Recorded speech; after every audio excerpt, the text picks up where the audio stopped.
रसं ततो जयमुदीरयेत्।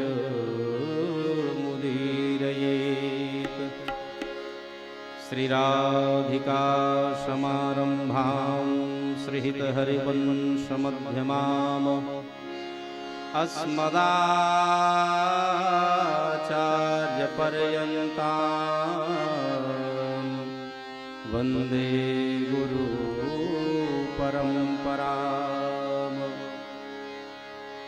ब्रजलता तरु बैठ के मैं पल भर करूं विश्राम, ब्रज रज मुख में डाल के सब बोलो श्री राधे श्याम। बोलो भक्तवत्सल भगवान की जय। परम मंगल में परात्पर परखलेश्वर अकारण करुणा मृणालय भक्तवांग कल्पतरु तड़ित वीत विनिंदित पीत पीतांबरधारी श्री बालकृष्ण लाल की वांग में प्रति स्वरूपा यह दिव्य श्रीमद् भागवत महापुराण पुराण को प्रणाम करते हुए एवं उनकी परम आह्लादनी शक्ति माँ भगवती पराम्बा परमेश्वरी राजराजेश्वरी त्रिपुर सुंदरी भगवती नित्य किशोरी श्री राधिका जी के चरणों में प्रणाम करते हुए और इस दास पर जिनकी नित्य निरंतर कृपा बरस रही है, ऐसे सद्गुरुदेव भगवान जो सहशरीर वृंदावन में विराजमान हैं, उनके चरणों पर भी दंडोत प्रणाम करते हुए हम लोग कथा में प्रवेश पाएं। आज जो इस कथा के प्रेरणा स्रोत बने हैं, जो आज आप हम सबको एकत्रित करने में जिनका परम सहयोग प्राप्त हुआ, ऐसे साहू परिवार श्रीमान भीखमलाल साहू जी एवं उनकी धर्मपत्नी श्रीमती विमला साहू जी, और इस कार्यक्रम के प्रमुख यजमान के रूप में विराजमान हैं भैया श्रीमान पवन साहू जी, श्रीमती अंजलि साहू जी एवं इनके छोटे भाई भैया सुरेंद्र जी और इनकी धर्मपत्नी श्रीमती दीपाली साहू जी, इनके पूरे परिवार वाले श्री हनुमान, धनीराम, उद्धव, नारद, युवराज, राम कुमार, भिखारी, बोधन, दिनेश, टीकाराम, करण, तुलसी, पवन, रेखा, रेवाराम, पप्पू, थानू एवं समस्त साहू परिवार दुबहा और नवघटा दोनों गांव के यहाँ पर उपस्थित नाम जो दिया गया है, और इनके जो सहभागी गण हैं नरेंद्र, श्रीमती शीतला, इंद्र, श्रीमती ललिता, सुरेंद्र, श्रीमती दीपाली, प्रदीप, श्रीमती पायल, कुलदीप, श्रीमती भावना, रवि, श्रीमती खुशी, पंकज, श्रीमती ममता, संदीप मेनका, और बुआ फूफू लोग हैं स्वर्गीय श्रीमती बिंदु, स्वर्गीय वस्त्राम साहू जी, श्रीमती देवकुमारी, कृष्ण कुमार, श्रीमती विद्या, घनाराम, श्रीमती संगीता, स्वर्गीय गुणीराम और इनके परिवार वाले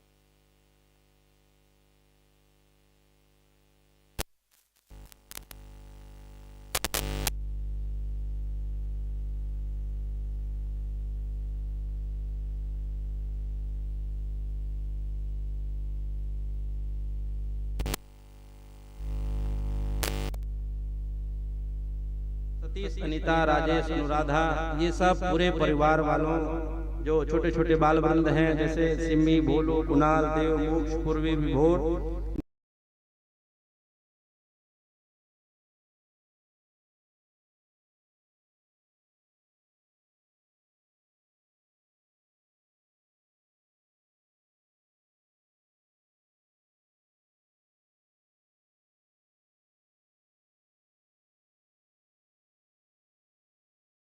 डेढ़ साल के अंतर्गत मेरा चौथा बार आना हो रहा।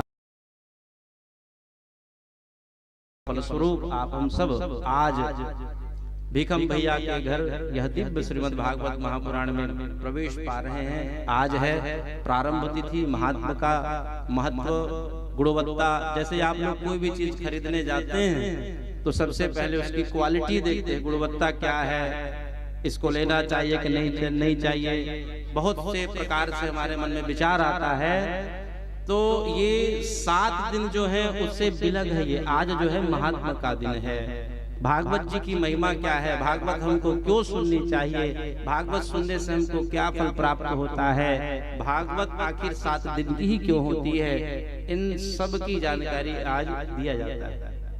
6 अध्यायों में भगवान वेदव्यास जी भागवत जी के रचयिता हैं, लेकिन ये जो महात्मा जो है पद्म पुराण से लिया गया है।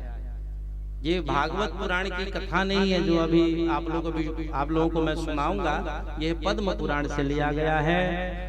कहने का तात्पर्य यह है भैया, अपने कार्य का कोई व्यक्ति स्वयं बड़ाई करे तो लोग उसको गलत समझते हैं, इसलिए भागवत जी अपनी महिमा स्वयं नहीं गा रहे हैं, अन्य पुराण जो हैं इनकी महिमा गा रहे हैं। आप हम सबके समक्ष आपके ग्रामाचार्य के प्रतिनिधित्व कर रहे पंडित पीयूष शर्मा जी, जो कि भागवत जी के पारायण करेंगे, साथ में चिरंजीव बाबू अभिनव शर्मा जी पूजन प्रक्रिया करेंगे, और साथ में हमारे बड़े भैया शैलेंद्र शर्मा जी, सब उपस्थित धर्म प्रेमी श्रोताजन मातृशक्तियों, आज ये कथा जो है धर्म का जब आप काम करेंगे तो उसमें बाधाएं आती हैं। कुछ दिन पहले कुछ ऐसी समस्या आ गई, सुरेंद्र भैया से बात हुआ, भैया ऐसी ऐसी बात है, हम भी सोचे बड़ी उत्सुकता से कर रहे हैं, लेकिन इसमें कुछ न कुछ बाधाएं आ जाती हैं। धर्म में ही तो बाधा आता है जी, अधर्म का काम करोगे, पाप का काम करोगे, वो कुछ बाधा नहीं आएगा। जो बाधाएं आती हैं, जो समस्या आती हैं, वो धर्म के काम में ही आता है। वो भला अच्छा हुआ आप लोगों ने बहुत अच्छा कर्म किए होंगे किसी जन्म में, तो वो व्यवस्था बन गई और आज भागवत नियत तिथि में प्रारंभ हो रहा है। आइए कथा में जाने के पूर्व 2 क्षण भगवान नाम कीर्तन कर लें, और कीर्तन करने के बाद जितना भी समय मिलेगा, घंटा 2 घंटा बैठ करके महात्मा का आनंद लेंगे। बोलो वृंदावन बिहारी लाल की जय। हरे राम राम राम सीता राम राम राम, हरे राम राम राम सीता राम राम राम, हरे राम राम राम सीता राम राम राम। गाइए हरे राम राम राम सीता राम राम राम, हरे राम राम राम राधे श्याम श्याम श्याम, हरे राम राम राम राधे श्याम श्याम श्याम, हरे राम राम राम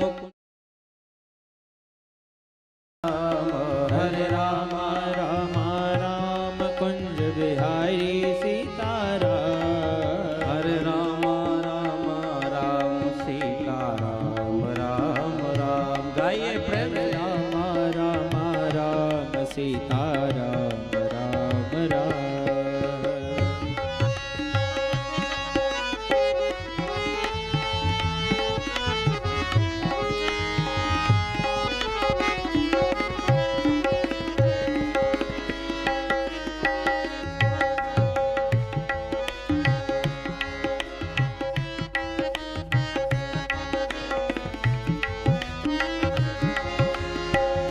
मंगल भवन मंगलहारी, मंगल भवन अमंगलहारी,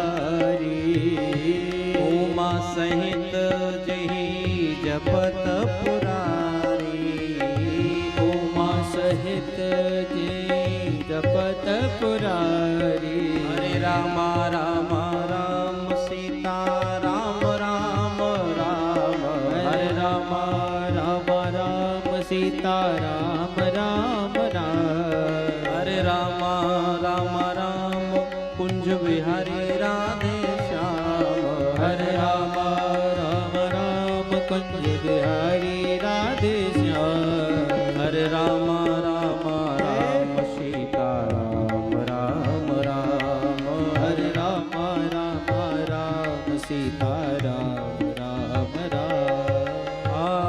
दीन दयाल वीरद समभारी, दीन दयाल वीरद समभारी,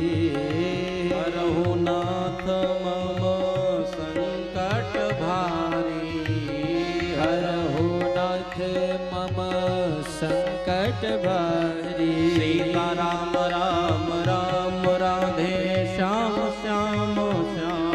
सीता राम राम राम राधे श्याम श्याम श्याम। राधे श्याम श्याम श्याम सीता राम राम राम। राधे श्याम श्याम श्याम सीता राम राम राम। हरे राम राम राम सीता राम राम राम। गाइए। हरे राम राम राम सीता राम राम राम। हरे राम राम राम कुंज विहारी राधे श्याम। हरे राम राम राम कुंज बिहारी राधे श्याम। हरे राम राम राम कुंज विहारी सीता राम। हरे राम राम राम कुंज बिहारी सीता राम। हरे राम राम राम सीता राम राम राम। हरे राम राम राम सीता राम राम राम। सीता राम राम राम राधे श्याम श्याम श्याम। सीता राम राम राम राधे श्याम श्याम श्याम। बोलो भक्तवत्सल भगवान की जय। तो भागवत में प्रवेश पाने के पूर्व भागवत जी की महिमा। भागवत जी सुनना क्यों चाहिए, सुनने से लाभ क्या होता है, ये 7 दिन में ही क्यों सुने जाते हैं, संक्षेप में आज हम लोग जानने का प्रयास करेंगे। मैं आपका ज्यादा समय नहीं लूंगा।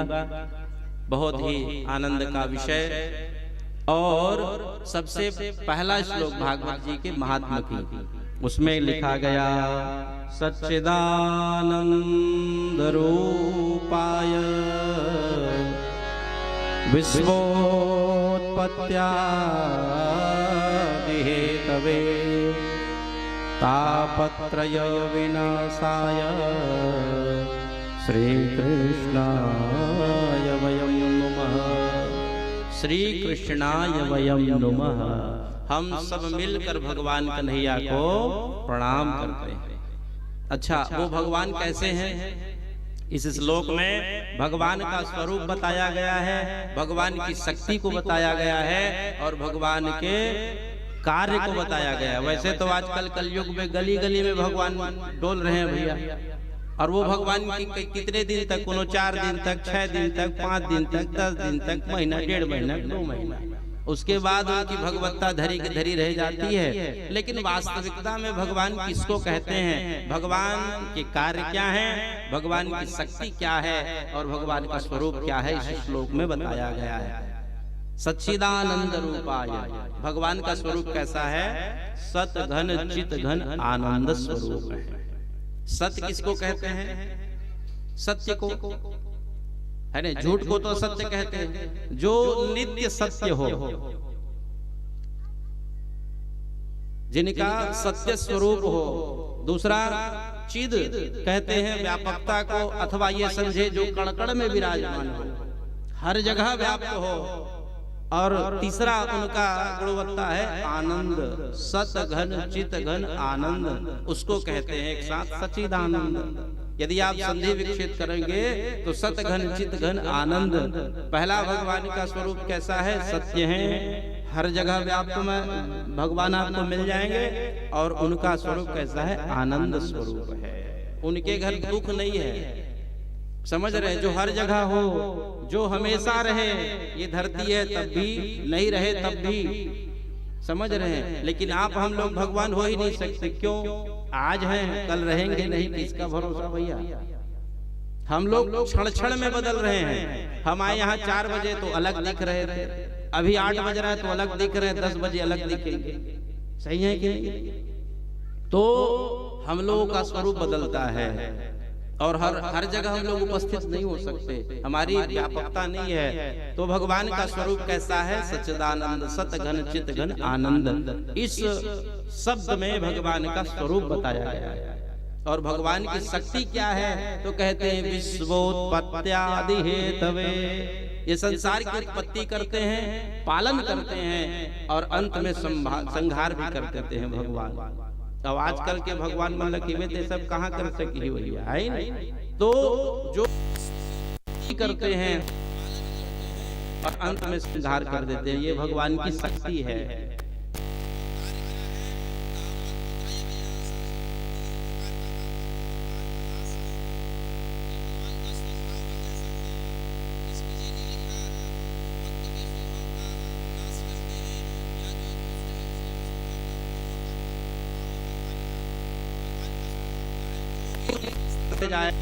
भगवान उनको अब योग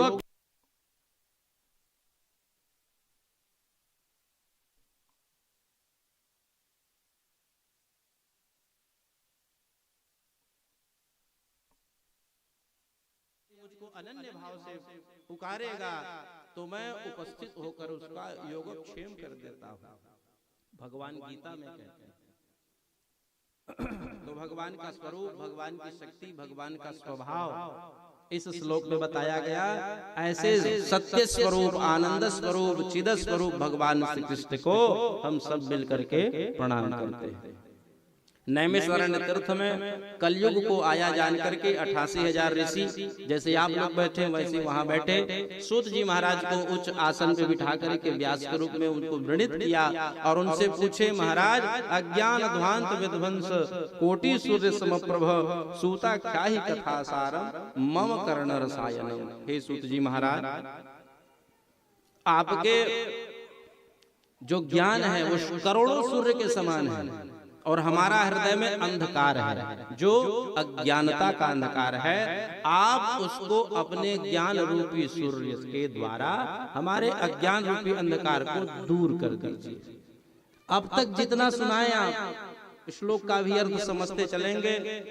सूता ख्याही कथा सारम, जो 17 पुराण आपने सुनाए महाराज वो तो कथा थे, लेकिन अब कथा का सार सुनाइए, ये उन्होंने निवेदन किया सूत जी महाराज के सामने। तो सूत जी महाराज ने उनको भागवत जी की महिमा बताई।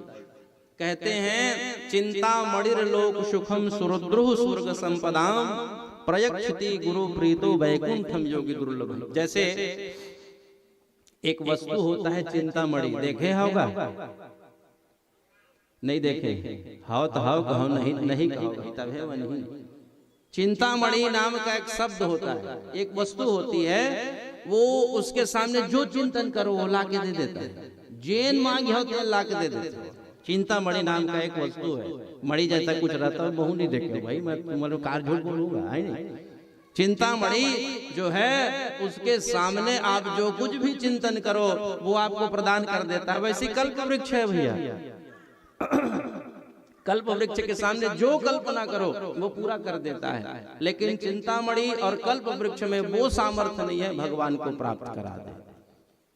ये चिंतामणि में भी और कल्प वृक्ष में भी ये सामर्थ्य नहीं है कि भगवान को आपको प्राप्त करा दे, तो ये भागवत जी में समर्थ है, भागवत जी में ये सामर्थ्य है।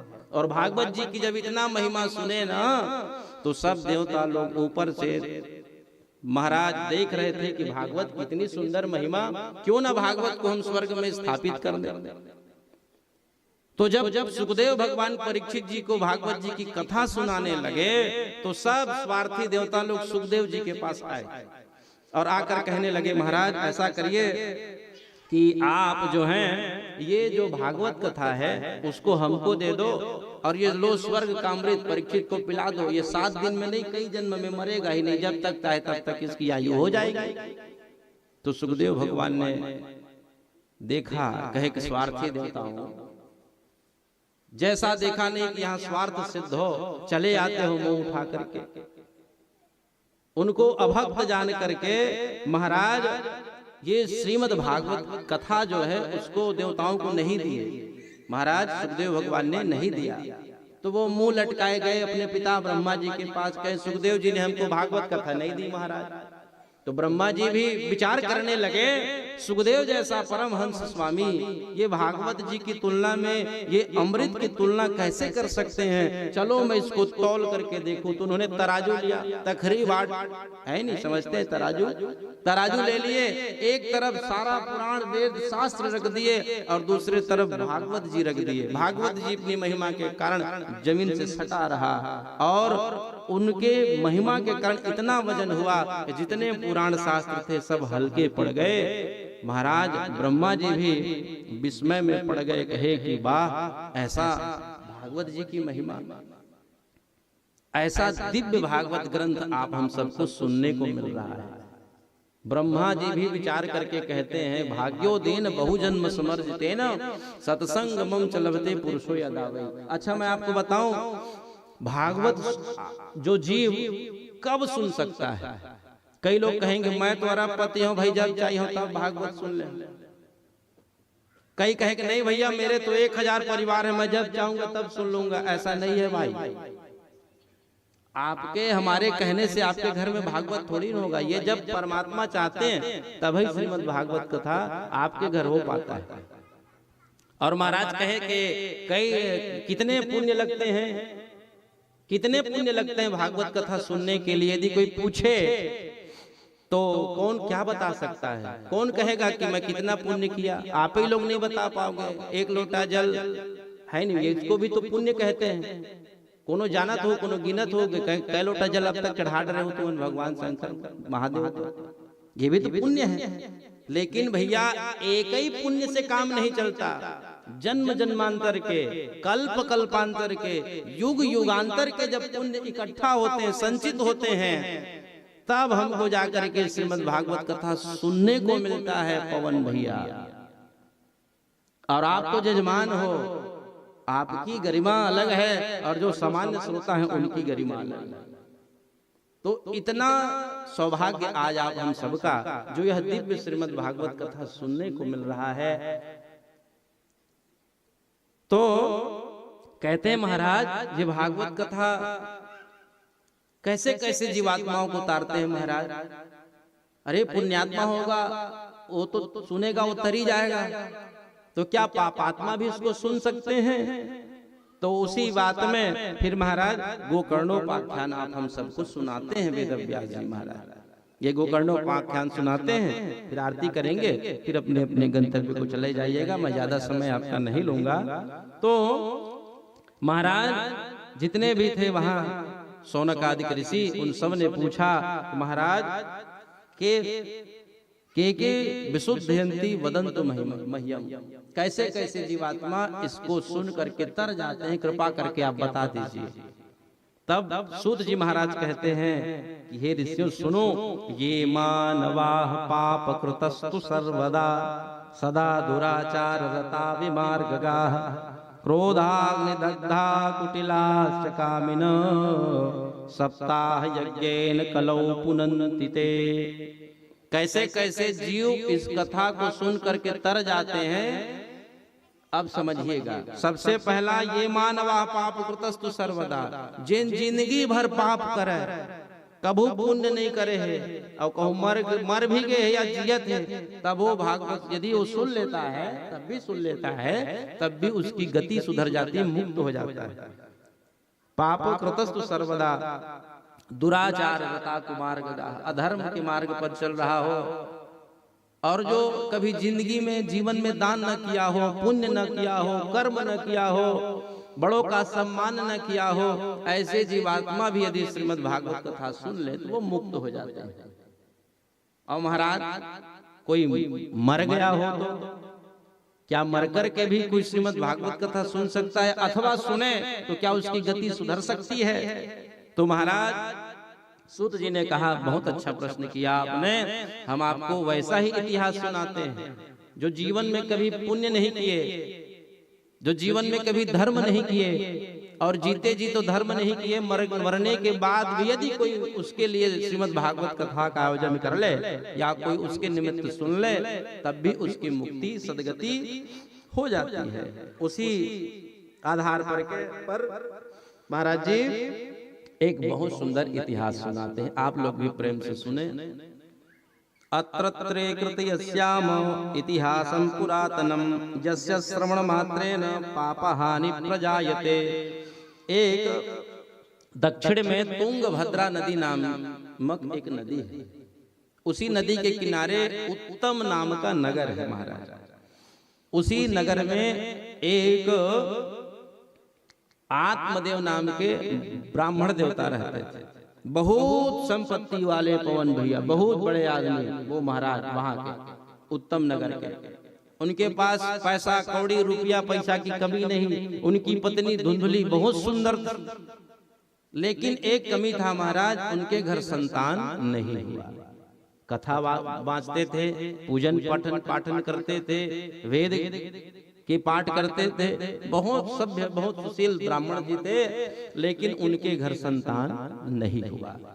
बहुत से उन्होंने प्रयत्न किया, फिर भी भगवान की कृपा उनके घर नहीं हुई। तो अंत तो गत्वा एक दिन गांव वालों का ताना सुन सुन करके वो व्याकुल हो गया। जिनके घर संतान नहीं होता, वही जिसके ऊपर गुजरता है ना, वो वही समझता है। जिन माताओं का संतान नहीं होता, उनको लोग कैसे कैसे ताना मारते हैं, वो वही लोग जानेंगे जिनके ऊपर ये गति बीतती है। व्याकुल हो गए महाराज आत्मदेव। घर में किसी भी प्रकार की संपत्ति की कमी नहीं, जन की कमी नहीं, सम्मान की कमी नहीं, लेकिन पुत्र की जब उनको याद आता था कि मेरे घर कोई संतान हो जाए, लेकिन कोई संतान नहीं हुआ, तो उन्होंने सोचा चलो घर में एक वृक्ष लगा दूं, लोग उसमें से फल खाएंगे, आशीर्वाद देंगे, तब मेरे घर संतान हो जाएगा। वृक्ष लाए, वो भी सूख गया। कई हजार वृक्ष लगा लिए, फलीभूत नहीं हुआ। एक गैया लाए, बहुत सुंदर गैया का बछड़ा होगा, उसी को पुत्रवत मान करके, पुत्रीवत मान करके मैं अपना जीवन यापन कर लूंगा। वो भी बांझ हो गई महाराज, वो कोई शिशु नहीं जनी, वो गैया जो है वो भी बांझ हो गई। ऐसा करते करते करते काफी समय, बहुत समय बीत गया। एक दिन वही तुंगभद्रा नदी के किनारे आकर के फूट फूट करके रोने लगे आत्मदेव महाराज। सोचते हैं कि कैसा अभागा मेरा जिंदगी है, देखो तो इतना उच्चतम कुल में, ब्राह्मण कुल में मैंने जन्म लिया, सभ्य परिवार में माँ पिता मिले, इतनी अच्छा सम्मान करने वाले मुझको प्रजा मिला, जजमान मिला, लेकिन सर्वगुण संपन्न संसार में भगवान के अलावा कोई दूसरा नहीं है। भगवान आपको बड़े आदमी बनाएंगे तो कुछ न कुछ कमी कर देंगे। आत्मदेव अपने कर्म की चिंता कर रहे हैं। कहे महाराज मैंने कोई गलत कर्म कर दिया क्या, पूर्व जन्म में कुछ मेरी से कुछ गलतियां हो गई क्या, जिसके कारण आज परमात्मा मुझको इस प्रकार की पीड़ा दे रहे हैं। अंत तो गत्वा महाराज तुंगभद्रा नदी के किनारे चिंतन करते हुए रोने लगे। और वहीं एक सामने में एक महात्मा जी जा रहे थे, दिव्य सुंदर तेज, ऐसा लग रहा था मानो साक्षात परमात्मा ही आज आत्मदेव के ऊपर कृपा करने के लिए पधारे हैं। वो महात्मा ने ब्राह्मण को रोते देखा और संत हृदय नवनीत समाना, संत का हृदय नवनीत के समान हो जाता है, जल्दी पिघल जाता है। और वो भी ब्राह्मण है। ब्राह्मण को रोते देखा, महात्मा को अच्छा नहीं लगा भैया, तो आकर के उन्होंने पूछा, कहे हे ब्राह्मण देव आप रो क्यों रहे हो, कारण क्या है रोने का। महात्मा को देख करके आत्मदेव कहे महाराज आपको मैं कैसे समझाऊं, आप क्या समझेंगे मेरी बात, मेरी जो पीड़ा है उसको समझ पाएंगे। महात्मा जी कहते हैं कि देखो ऐसा है ब्राह्मण देवता, आप बताओ तो मैं कुछ समस्या का हल कर दूं। कहे कि मेरे घर में कोई संतान नहीं है महाराज, इसीलिए मैं रो रहा हूं। महात्मा जी हंसने लगे, कहे संतान नहीं इसलिए क्यों, क्या हो जाएगा, संतान हो जाएगा तो कहे महाराज आपको पता नहीं, संतान पुत्र होगा, बहुएं आएंगी, सुंदर सुंदर नाती पोते होंगे, घर में किलोल होगा, वो आनंद अलग है महाराज। आप क्या जानेंगे, आप बाबा बैरागी सन्यासी हैं, मुझको पुत्र की कामना थी महाराज, इच्छा थी, उसीलिए रो रहा हूं। महात्मा जी ने कहा कहे देखो ऐसा है, जरूरी नहीं है कि बेटा नहीं है तो रो रहे हो सकता है बेटा होने के बाद भी रोगे। आजकल कई जन के किस्सा है नहीं, कई लोग मिलते हैं जब बैठने आएंगे ना तो हमसे कुछ नहीं पूछेंगे, अपने हाल चाल शुरू कर देते हैं। बहू दैसे करा दे, बेटा दैसे करा दे, नाती दैसे हो गए महाराज, बस है कि नहीं? तो महात्मा जी समझाए, कहे कि देखो ऐसा है ब्राह्मण देवता, संतान नहीं है तो रो रहे हो, ये चल जाएगा, लेकिन आपको पता है बेटा होने के बाद भी लोग रोते हैं। रामचरितमानस में देखो, अयोध्या नरेश महाराज दशरथ के घर भगवान स्वयं बेटा बन करके आए। क्या दशरथ जी को सुख मिला? भगवान के विरह में उन्होंने अपना प्राण त्याग दिया। सुबह उन्होंने कहा कल मैं अपने बेटा राम को राजा बनाऊंगा, अगले दिन सुबह उनको वनवास दे देते हैं। राम जी ने फिर भी राजा बनने वाले थे, वनवास मिल गया, उनको दुख नहीं हुआ उनको, वो वन को चले गए। लेकिन राजा दशरथ मन में सोचने लग गए कि एक बार कह देता राम मुझसे पूछता कि पिताजी आप तो मुझको राजा बनाने वाले थे, वनवासी कैसे बना दिए, अरे एक बार पूछ तो लेता। यही गलानी में दशरथ जी अपने प्राण को त्याग देते हैं। तो उसी को कहते हैं महाराज, राजा दशरथ जिनके घर भगवान स्वयं पुत्र बन करके आए, उनको भी रोना पड़ा, त्याग करना पड़ा, बहुत सी कथाएं सुनाए। आत्मदेव महाराज कहते हैं महाराज की सब कथा कहने के लिए मैं भी लोगों को सुनाता हूँ। आप ऐसा है महाराज, मुझको पुत्र की कामना है, पुत्र चाहिए। उन्होंने ललाट को देखा आत्मदेव महाराज का, महात्मा ने मुस्कुरा कर कहे कि तोर एक जन्म नहीं 7 जन्म तक तोर कोई संतान नहीं, जा चकाचक मस्त बढ़िया दुनिया के टेंशन से दूर रह। कहे महाराज 7 जन्म तक। अब आत्मदेव का चक्षु ज्ञान चक्षु खुला, ब्राह्मण तो था, बुद्धि का प्रयोग किया। वो कहे, वो मन में सोचते हैं जो 7 जन्म जिसकी गति है, जो 7 जन्म देख सकते हैं, वो महाराज मुझको इसी जन्म में पुत्र भी दे सकते हैं। इतनी सामर्थ्य तो इनके पास है। बस चरण पकड़ लिए और माथा पटकने लगे। कहे गुरुजी मुझको पुत्र दो, नहीं तो यही आपके सामने मैं अपना आत्मदाह कर लूंगा। आत्महत्या करने का, ब्रह्म हत्या का पाप आपको लगेगा।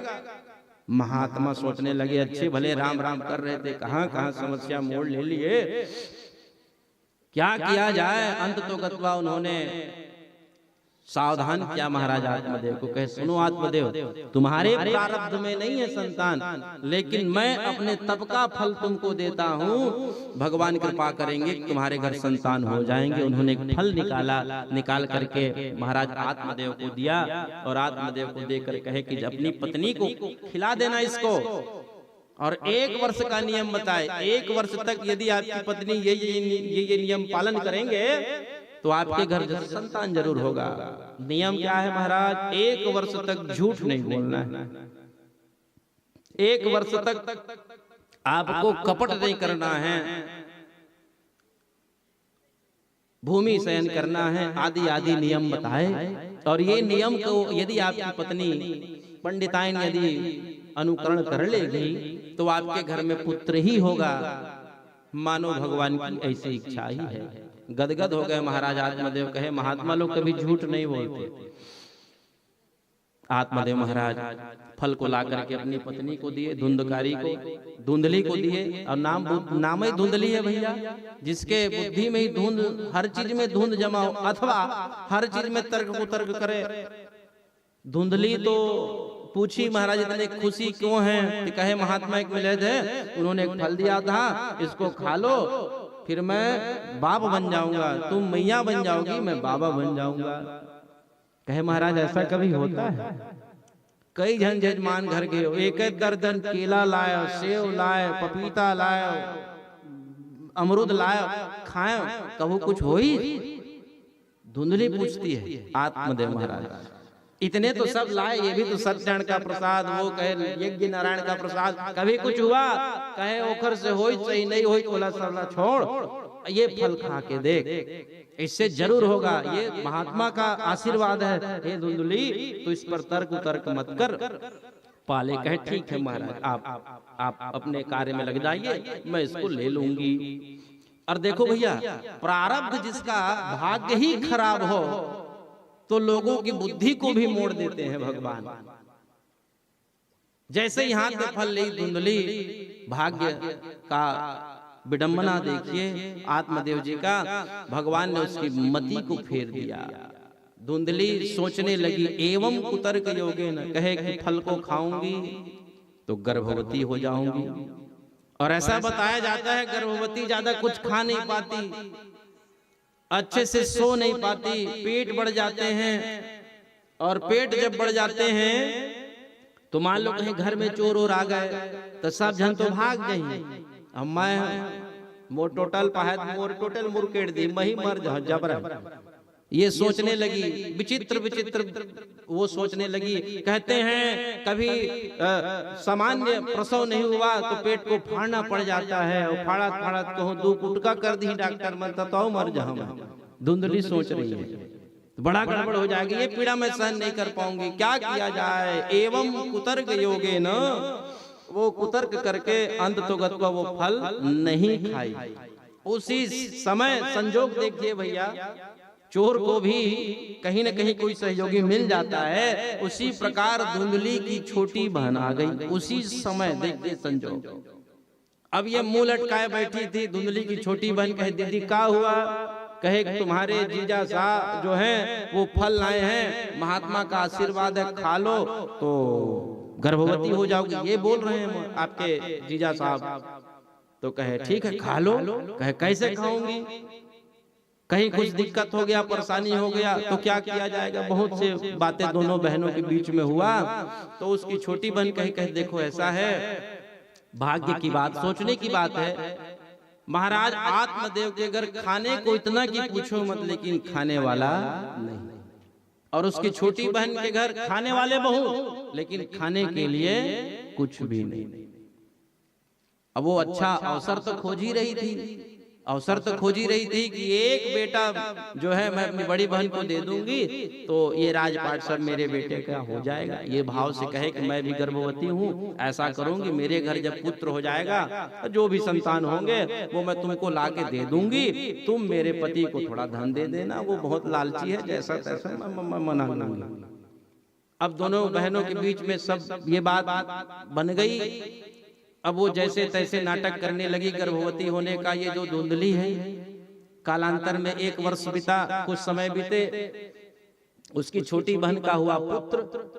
और जैसे ही पुत्र हुआ तो उन्होंने जो जिसके घर बालक हुआ था वो उन्होंने अपने पति को बता दिया कि हमारा बेटा मर गया, होते ही हमारा पुत्र जो है मर गया।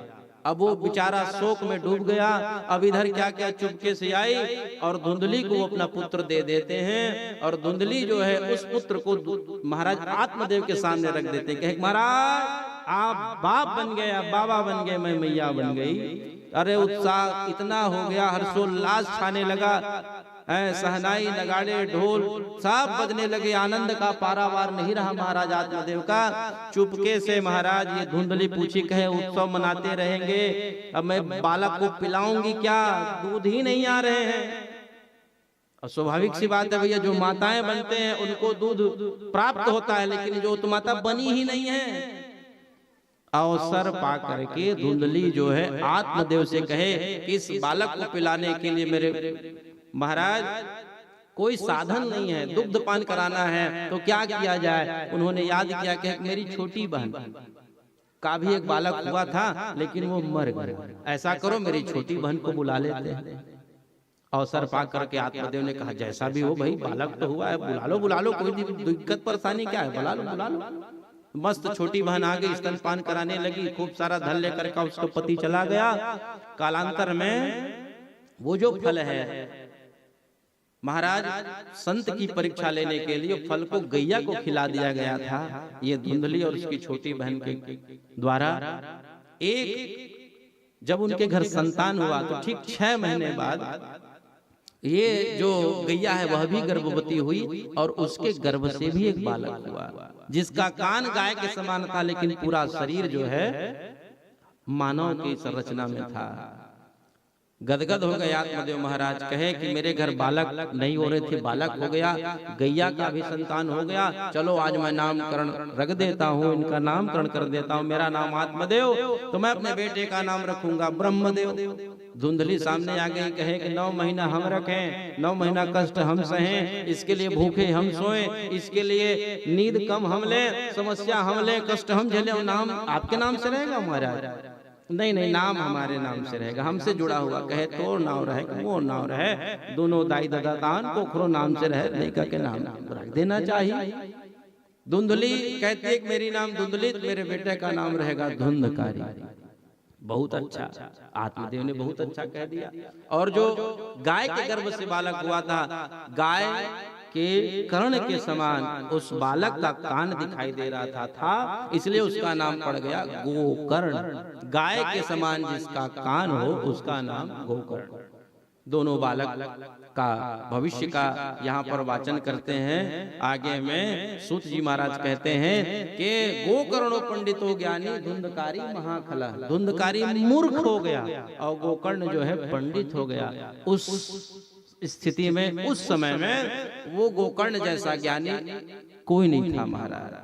क्यों? क्योंकि वो महात्मा का प्रसाद था, और ये दुष्कर्म से प्राप्त किया हो गया, अधर्म से प्राप्त किया, झूठ बोल करके प्राप्त किया गया बालक। वो सत्यवादी थोड़ी ना होगा, हरिचंद थोड़ी ना होगा भैया, वो तो चोर होगा, डाकू होगा, झूठ बोलने वाला होगा, बदमाश होगा। खूब खूब खूब मूर्ख हो गया महाराज धुंधकारी। आत्मदेव महाराज सोचने, देखो गैया के गर्भ से जो संतान निकला, कितना ये कितना सुंदर, ये ज्ञानवान हो गया मेरा बालक, पता नहीं कौन नक्षत्र में जन्म ले लिया। कई लोग ऐसे ही सोचते हैं। उसी प्रकार महाराज एक दिन की बात है, ये महाराज गोकर्ण जो हैं एक स्थान पर बैठे हुए हैं, धुंधकारी के बारे में चिंतन करते करते करते आत्मदेव उसी स्थान पर पहुंचे जिस स्थान में महात्मा के द्वारा उनको फल दिया गया था। वहां जाकर के रोने लगे। कहे कुछ समय पहले मैं बेटा के लिए रो रहा था, संतान के लिए रो रहा था, आज फिर रो रहा हूं, संतान के कारण रो रहा हूं। आत्मदेव महाराज आए। आत्मदेव बड़े ज्ञानी थे। आत्मदेव आकर समझाए, कहे पिताजी आपको पता है संसार में न तो कोई किसी को सुख देता है, न तो कोई किसी को दुख देता है। काहू न को सुख दुख कर दाता, निज कृत कर्मो भोग सब भ्राता। संसार में कोई किसी को सुख नहीं देता पिताजी, संसार में कोई किसी को दुख नहीं देता। अपना किया हुआ कर्म ही जीव के दुख सुख का कारण बनता है। हे पिताजी, आप इस दुख की स्थिति को समाप्त करिए। ऐसा ज्ञान का वहां चर्चा चला महाराज गोकर्ण और आत्मदेव के बीच में। उनका दुख समाप्त हो गया। भागवत जी का पाठ करते करते आत्मदेव की गति सुधर गई और अंत तो गत्वा महाराज गोकर्ण जी महाराज भी तीर्थाटन चले गए। और धुंधकारी और धुंधली महतारी और बेटा बांझ गए। एक दिन अपने मैया से उन्होंने तिजोरी का चाबी मंगा, नहीं दिए तो गला दबा दिए, उसका भी हत्या कर देता धुंधकारी। अब चोरी करने लगा, जमीन बेच दिया, जायदाद बेच दिए, सब बर्बाद करने के बाद ये धुंधकारी जो है 5-5 गणिकाओं से 5-5 वेश्याओं से शादी कर लेता है। घर में कुछ खाने को नहीं, पहनने को नहीं, रहने को छत नहीं, 5-5 पत्नियां बना लिया। क्या करता महाराज? चोरी करने लगा। बड़े बड़े राजाओं के घर, बड़े बड़े सेठों के घर। उस समय कैमरा का जमाना नहीं रही सुरेंद्र भैया। आज तो आपके घर चकाचक कैमरा, हम ही डर गए भैया का अपना हमारा ही शकल उसमें दिख रहा है जिस कमरे में हम रुके। कहीं हमसे भी कुछ गलती ना हो जाए, नहीं तो पकड़ लेगा। उस जमाने में ऐसा नहीं था। उस जमाने में तो सत्य ही चलता था भैया, सत्य ही, विश्वास ही उस जमाने के समझो आप कैमरा होते थे। भरोसे से लोग एक दूसरे के ऊपर भरोसा कर लेते थे। महाराज इतना चोरी करता, डकैती करता, 5 उनकी पत्नियां सोचने लगे, कहे कि एक दिन खुद मरेगा, हमको भी मार डालेगा, क्यों ना क्या किया जाए। तो देखो उसकी पत्नियां खुद आपस में चर्चा करके कहें ऐसा है ये हमको मरवाए, उससे अच्छा इसी को पहले हम लोग मार देते, मर्डर कर देते, इसका हत्या कर देते। अब भला बताओ कौन पत्नी ऐसा सोची? आजकल के लोग सोचते कि नहीं सोचते मैं नहीं जानता, लेकिन वो लोग सोच रहे हैं। वो लोग सोच रहे हैं, 5 के 5 सोच रहे हैं कि बेचारा अपने पति का हम लोग हत्या कर देते। आए भोजन में जहर मिला के दे दिया, नहीं मरी धुंधकारी सरहा बाबा, नहीं मरा। हाँ धुंधकारी नहीं मरा। तो कहे क्या किया जाए, जहर से भी नहीं मरा तो चलो फांसी लटका देते हैं। तो मस्त बढ़िया ऊंचे रस्सी डाल करके उसको फांसी लटका दी, ओहूले बाँच गए, नहीं मरे। धुंधकारी मन में सोचता है मर ही क्यों नहीं जाता मैं, लेकिन इतना बड़ा पाप आत्मा हूँ, ऐसे तैसे थोड़ी न मरूंगा। और सही बात भी है, फांसी लटकाए तब भी नहीं मरा, जहर दिए तब भी नहीं मरा। अंत तो गत्वा भैया चारपाई में जो बिस्तर में वो लेटा हुआ था, जिस खटिया में, उसमें दोनों हाथ को बांध दिया गया, दोनों पैर को बांध दिया गया। तब तंगार समूहांश, और चूल्हे पर कोयला धधक रही थी आग की, उसको लाए और ला करके उसके मुख में ठूस ठूस कर भर देते हैं उसकी पत्नियां। दोनों हाथ बांध दिए, दोनों पैर बांध दिए और गला को मुख को खोल करके उसमें अंगार को भर देते हैं, तब जाकर के धुंधकारी मरा। इतना खतरनाक पापी था वो। अब वो धुंधकारी मर गया, मर करके प्रेत योनि में चला गया। उसकी जो 5 वेश्याएं पत्नियां हैं, सब धन को बांट करके अलग अलग स्थान पर चले गए। कालांतर में वो गांव वालों को परेशान करने लगा, बहुत भयंकर, बहुत बड़ा प्रेत बन गया पवन भैया। अब वो जब प्रेत बना तो गांव वाले लोग परेशान। अंत तो गत्वा गोकर्ण जी को पता चला, कहे मेरे मैया चले गए, पिताजी चले गए, भैया चले गए, तो सबके लिए उन्होंने गया जी में श्राद्ध किया। कालांतर में ठीक मध्य रात्रि के समय गोकर्ण जी अपने उत्तम नगर में आए, अपने घर में गए तो जाला धून से सब लथपथ उनका भवन, सबको साफ करके एक तखत बिछा हुआ था, उसी में लेट गए महाराज गोकर्ण। जब लेट गए ये प्रेत बनाए धुंधकारी, कभी भैंस का आवाज निकाले, कभी कोयल का, कभी मानव का, कभी दानव का, कभी कुछ कभी कुछ कभी कुछ।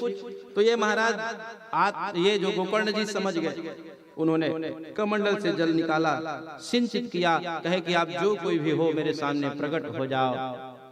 तो थोड़े मंत्र को प्राप्त करके पवित्र जल को यदि उनके ऊपर सिंचित किया गया तो उनके कुछ पाप नष्ट हो गए, बोलने की शक्ति आ गई।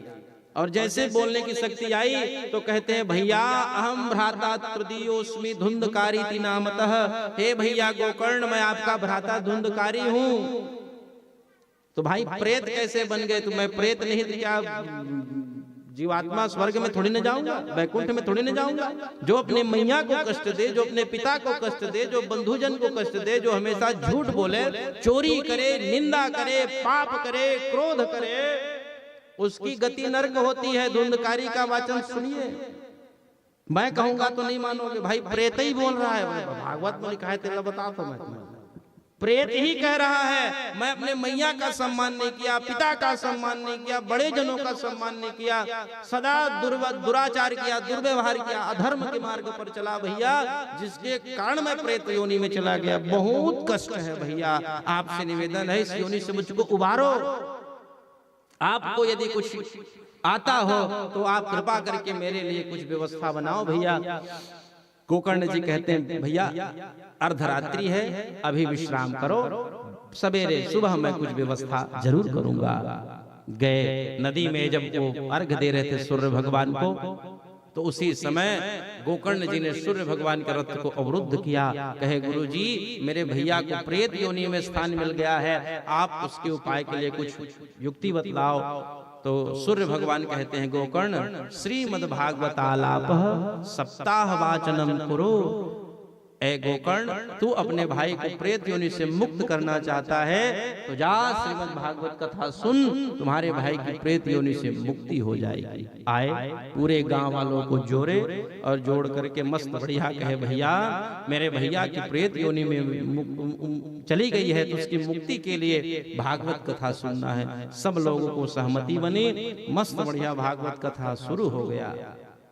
अब ये जो धुंधकारी प्रेत योनि में है, आया बैठता, हवा का झोंका आता तो उड़ करके इधर उधर चला जाता। तो वहीं कथा मंच के पीछे बांस की भीरा थी, बहुत बड़ा बहुत सघन एक बांस का वृक्ष था, उसी के अंदर में वो घुस करके बैठ गया। और जब वहां बैठ गया, पहले दिन की कथा जब संपन्न हुई तो उसका पैर बने, दूसरे में कटी प्रदेश बने, उदर बने, हाथ ऐसे करते करते 7 दिन की जब कथा संपन्न हो गई तो दिव्य देह धरो जाता है। सुंदर शरीर लेकर के जब ये धुंधकारी गोकर्ण जी के सामने प्रकट हुए कि भैया कौन हो? तो कहे भैया 7 दिन पहले जो प्रेत था आज देव बन गया। किसके कृपा से? आपने जो श्रीमद् भागवत कथा सुनाई है उसकी कृपा से मेरी प्रेत योनि से मुक्ति हो गई भैया। अब मैं जा रहा हूँ। भगवान का विमान आया, लेके चले गए। गांव वाले देखते रह गए कि महाराज कौन कहे आप, मेरा छोटा भाई तो कहाँ चला गया? मुक्ति हो गई। अब हम लोग भी सुने, तो हमारी भी गति सुधारनी चाहिए। तो गोकर्ण जी महाराज ने कहा कि भाई देखो ऐसा ऐसे सुनने में आप लोगों ने भेद किया। कैसे?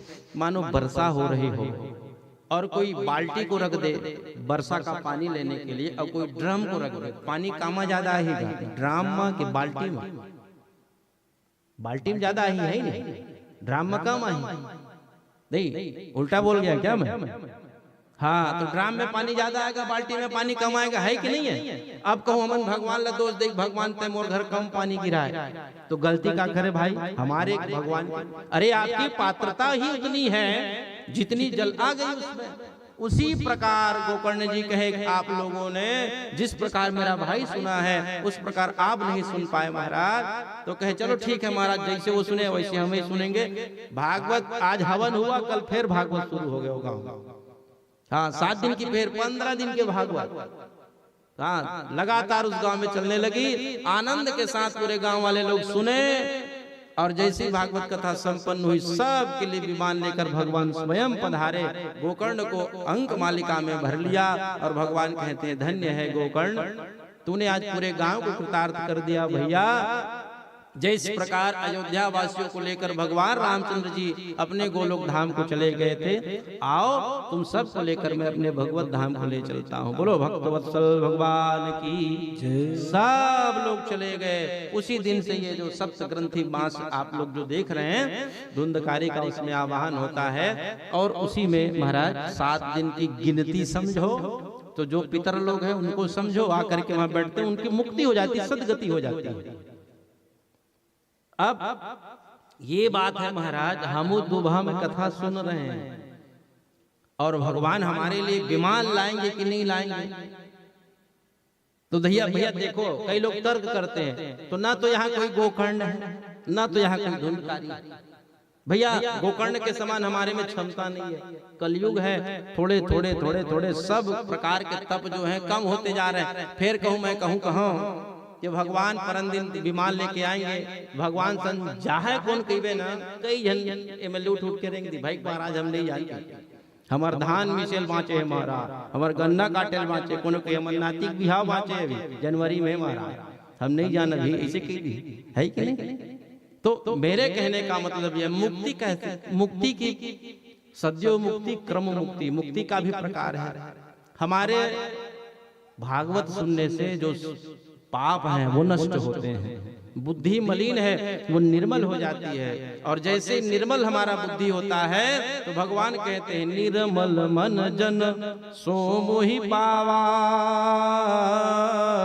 मोहि कपट छल छिद्र न भावा। जैसा मन हमारा निर्मल होता है भैया, उसी क्षण परमात्मा हमारे ऊपर कृपा करने के लिए आ जाते हैं। और परमात्मा को यदि प्राप्त कर लिए, परमात्मा मिल गए, तो फिर जीव को और क्या चाहिए।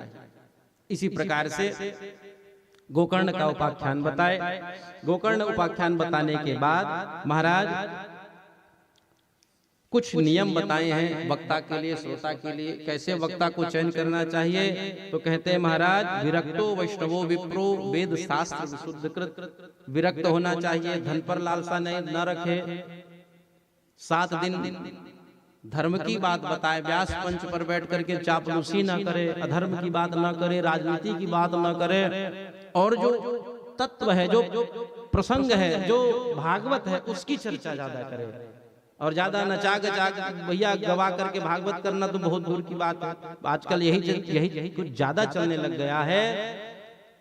तो इस प्रकार की भागवत कथा हमको नहीं करनी चाहिए, इस प्रकार की भागवत कथा से बचनी चाहिए। और श्रोताओं के लिए कुछ नियम बताए गए हैं। श्रोताओं को 9 दिन उपास रह के करना चाहिए। पवन भैया 9 दिन कटाकट निराहार निर्जला रह के भागवत कथा सुनना चाहिए। इसके लिए भी बड़ा संशोधन हुआ। भैया से बात हुई, कहे महाराज ऐसा है कि भागवत तो होगी और सुनेंगे बड़े भैया, लेकिन वो ढंग से बैठ नहीं पाते, उनको कुछ तकलीफ है, कुछ दिक्कत है, कुछ परेशानी है, तो उखर भर छूट है, जे नहीं बैठ सके तेकर भर कुर्सी लगे, कुर्सी में बैठ जाए, और जे कुछ नहीं हुए तीनों कुर्सी में बैठ जाए तो फिर वो गलत हो जाता है नहीं। तो निराहार रहे। और कहो कोनो जजमान कहे महाराज हम निराहार नहीं रह सकन, तो एक बार फलाहार कर लो। कहे नहीं सेव के रखा तक नहीं रह सको महाराज, एक टाइम बासी खा ले। नहीं महाराज बासी खा के नहीं रह सकी, तो कहे दोनों टाइम खा के रही भाई, कोहको ले खा के रही, लेकिन कथा ढंग से जद का खाना है उतना खा के रहो, लेकिन सही चीज भाई, जो भगवान को भोग लगता है वही चीज खाओ, पाओ, प्रेम से पाओ, लेकिन भगवान की कथा के बीच में व्यवधान न आए। ऐसे वस्तुओं को पाने चाहिए, ऐसे वस्तुओं को हमको भोजन करने चाहिए, हो सके तो भूमि शयन करना चाहिए। यदि शरीर ऐसा है कि हम ये इन नियमों में खड़े नहीं उतर सकते, तो कुछ कुछ छूट भी भगवान हमको देते हैं। और आज की ये छठ अध्याय की जो कथा है वो अभी संपन्न होता है। कल प्रथम दिवस की कथा शुरू होगी, समय भी हो चुका है, और कल ठीक 1:30 बजे हम लोग यहाँ पर उपस्थित हो जाएंगे। 5:30-6 बजे तक, जब तक आपकी उपस्थिति होगी, कथा चलेगी। और सवेरे के सत्र में 6:30-6:45 से पारायण होगी।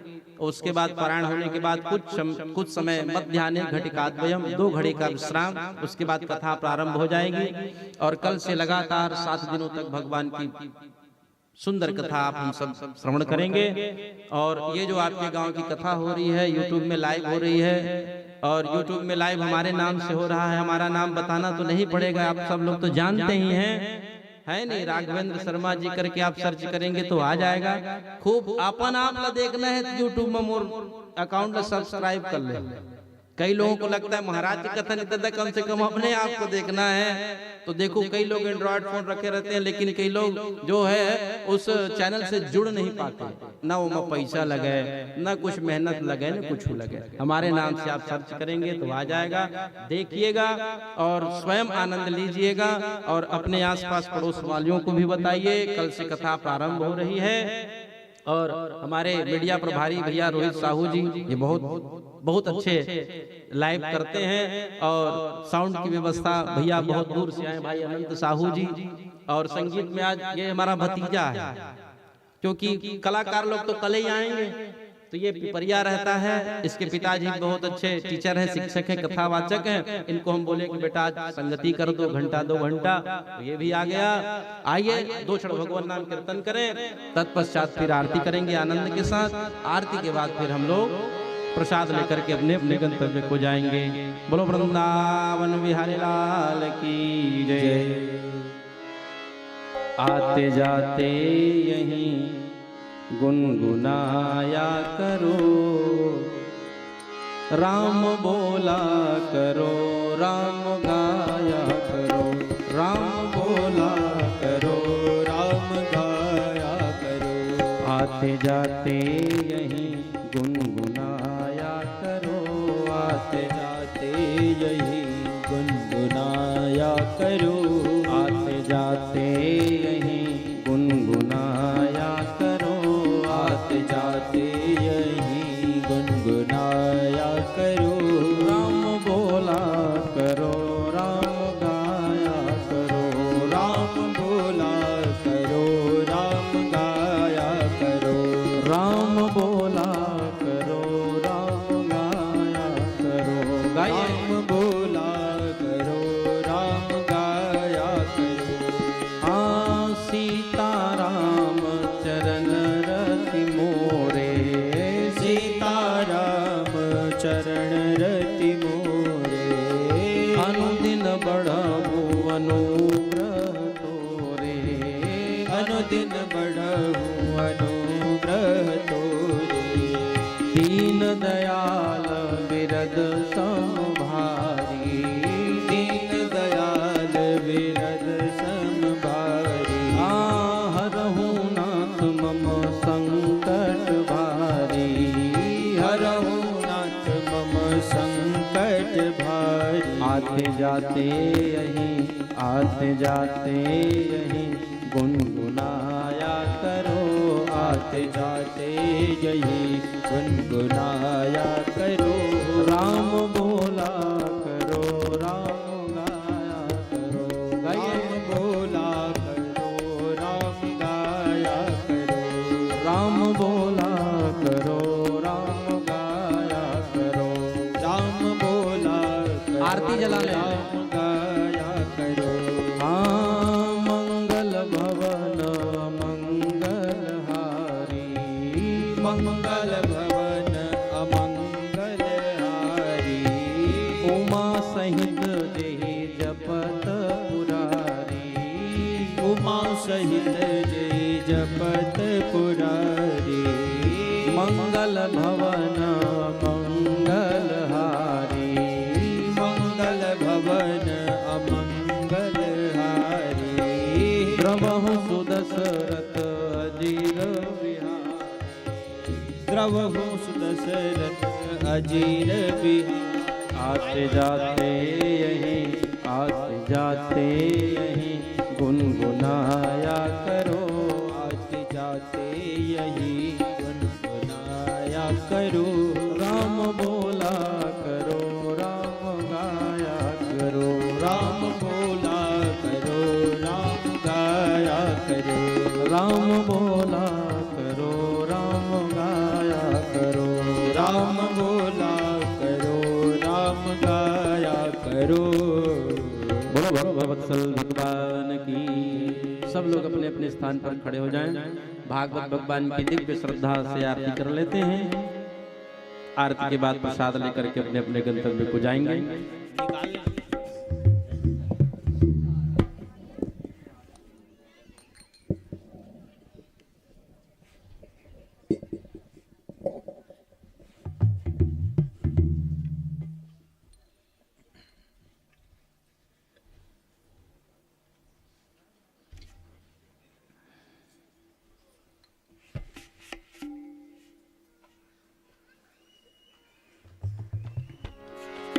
बोली बांके बिहारी लाल की।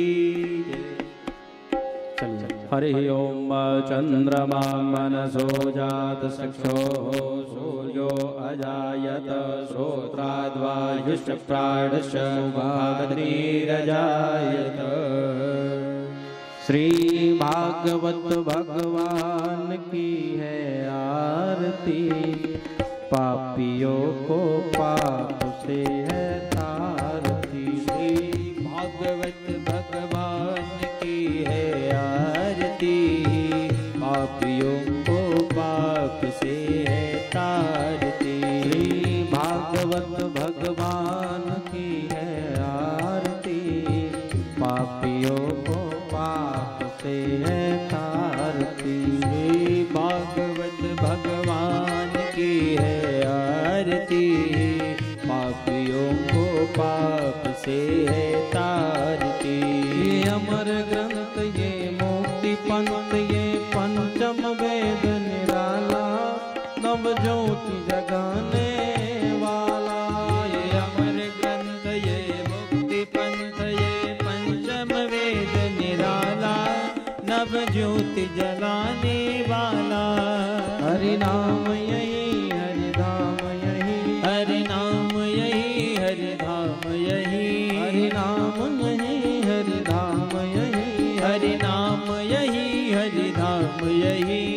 हे मंगल की आरती, पापियों को पाप से है तारती। श्री भागवत भगवान की है आरती, पापियों को पाप से है तारती। श्री भागवत भगवान की है आरती, पापियों को पाप से है तारती। श्री भागवत भगवान की है आरती, पापियों को पाप से है तारती।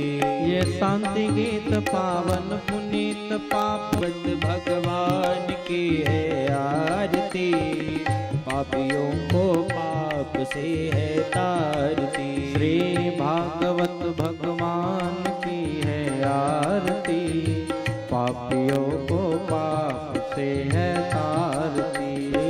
भागवत भगवान की है आरती, पापियों को पाप से है तारती। ये मधुर बोल जग पंद खोल, सन्मार्ग बताने वाला, बिगड़ी को बनाने वाला।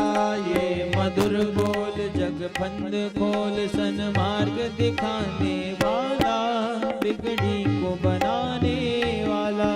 ये मधुर बोल जग पंद खोल, सन्मार्ग दिखाने वाला, बिगड़ी को बनाने वाला। ये मधुर बोल जग फंद खोल, सन्मार्ग दिखाने वाला, बिगड़ी को बनाने वाला।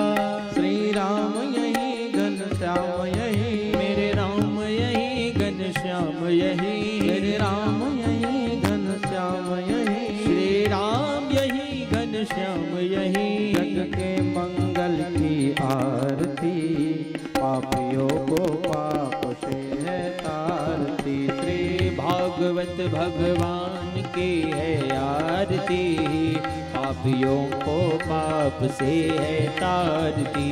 हाँ, पापियों को पाप से, पापियों को पाप से, पापियों को पाप से, पापियों को पाप से। हाँ, पापियों को पाप से, पापियों को पाप से, पापियों को पाप से, पापियों को पाप से। श्री भागवत भगवान की है आरती, पापियों को पाप से है तारती।